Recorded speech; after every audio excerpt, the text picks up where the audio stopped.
Andito kami sa PJG ngayon. Ayan o. Andito kami sa PJG. Kukunin na lang namin dapat yung patay na itinawag sa amin. May kalahating oras na kami naghihintay dito. Dumating yung pamilya. Ang nangyari, nabuhay yung kukunin na.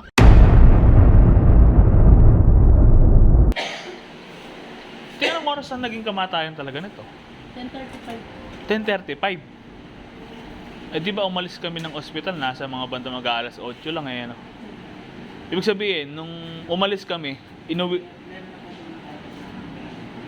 nyo, ibig sabihin na-revive pa nun? Na-revive pa siya?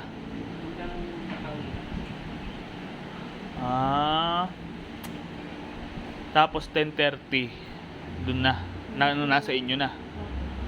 Napuwi nila ito yung kasi wala na rin po pulso. Wala na rin pulso, ano?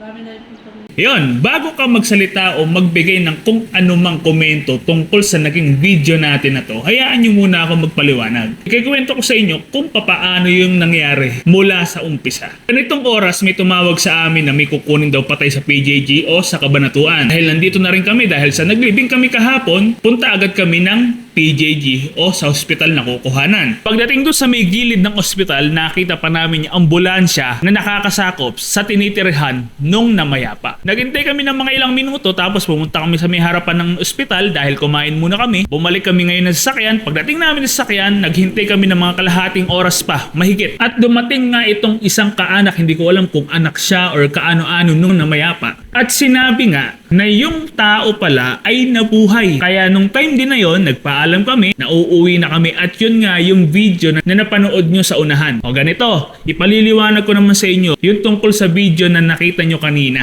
na nagsasalita ako sa loob ng sasakyan. Nangihinayang ba kami kung sakaling nabuhay nga yung tao na yon? Ang sagot ko dyan, hindi. Bakit? Bakit kami manghihinayang? Kaisipan nyo lang naman ang marumi. Hindi ba nakakatuwa na meron ulit taong alam natin makapagpapatuloy sa buhay niya? Hindi ba ganon?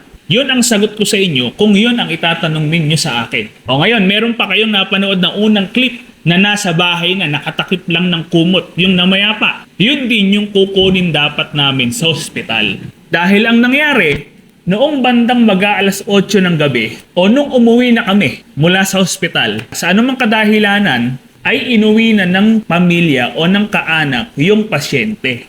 Hanggang sa pagdating doon sa kanila, nawalan na ng pulso yung tao hanggang sa binawian na nga ng buhay. Mag-aalas 10:30 o mag-aalas 11 ng gabi yun. At kinabukasan nga, kanina lang, mga bandang 5:30 or 6 ng umaga, tumatawag na sa amin yung may-ari ng punerarya na kukunin daw ulit namin yung itinawag kahapon. O ngayon, ang tanong, maaaring itanong niyo ulit sa akin ito.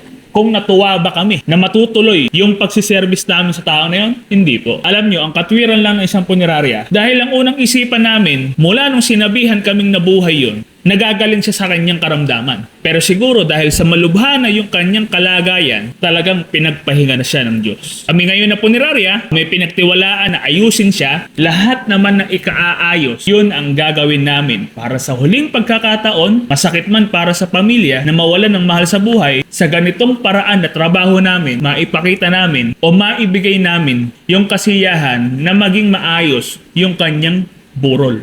At sa susunod na clip, makikita nyo na yung ibinababa na siya sa sasakyan at iaayos na sa mismong pagbuburulan.